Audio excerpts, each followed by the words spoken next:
سلااوان لەبێت هودا عوسمانم سەرباسی تیوارتان پێشکەش دەکەم.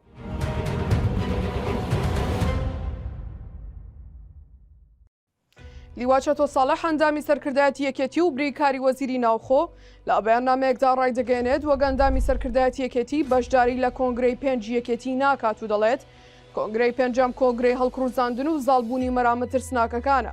یەکێتی لە هێزی بیر و بازۆدا ماڵدراوە بۆ بازووی بێبیر. ئەمەش لە کاتێکدایەگە هەر ئەمڕۆ مەلا بەختیار ڕایگەیاند کە بەشداری کۆنگرە ناکات و لە چەند ڕۆژی ڕابردووشدا چەند سەرکردایەتێکی یەکێتی و ئەندامی کۆنگرەی یەکێتی بایکۆتی کۆنگرەیان ڕاگەیاند و دەڵێن ئەم کۆنگرەیە شەرایەتدانا بە کوڕانی تاڵەبانی. حاجی کاروان ئەندامی خولی پێشووتری پەرلەمانی کوردستان دەڵێت ڕایدی پێشمەرگە بیت و چاوەڕێی وەستایەکی سووری بیت لە هەولێر بتبات بۆ کرێکاری ئەم بەیانیە ئەمەم بە چاوی خۆم بینین. لەسەر سکاڵایەکی وەزارەتی دارایی کەریمالی ئەندامی ئەنجومەنی هەڵوەشاوی پارێزگای سلێمانی لە پشکی گۆڕان دەستگیر کرا.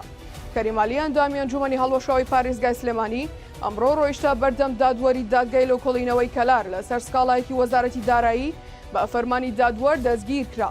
سکاڵەکە لەسەر باسکردنی قاچاقچێتی لە پەروێزخان بووە. وتەبێژی بەنزینخانەکانی سلێمانی ڕایانگەیان لەمڕۆوە هەموو جۆرەکانی بەنزین 25,000 دینار بۆ هەر لیترێک دادەبەزێت.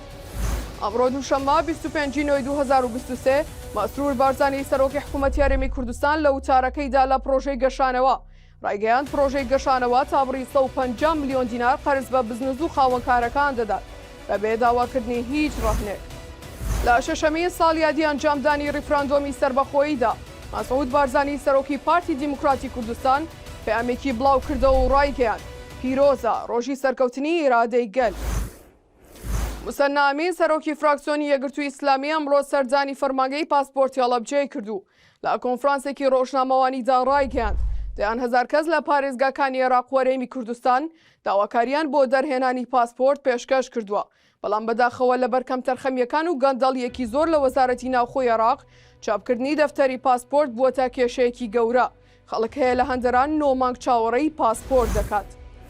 تۆڕی مافی مرۆڤی کوردستان لە راپۆرتێکدا بڵاوی کردوێتەوە لە 23 مانگی یاب تا 22 ئەیلولی 2023 واتە مانگی خەرمانان هێزانامنیەکانی ئێران زیاتر لە 162 کەسیان لە ڕۆژهەڵاتی کوردستان دەستگیر کردووە. مانگی خەرمانان هاوکات بوو لەگەڵ یەکەم ساڵیادی گیان لە دەستدانی ژینامینی و دەستپێکردنی سەرهەڵدانی شۆڕشی ژن ژیان ئازادی کە تێیدا هێزانامنیەکانی ئێران بۆ ڕێگریکردن لەسەر هەڵدانەوە و خۆپیشاندانەکان چەندین خەڵک و چالاکوانیان لە ڕۆژهەڵاتی کوردستان دەستگیر کرد. سەرباسی تیوارم پێشکەشکردن کاتێکی خۆش.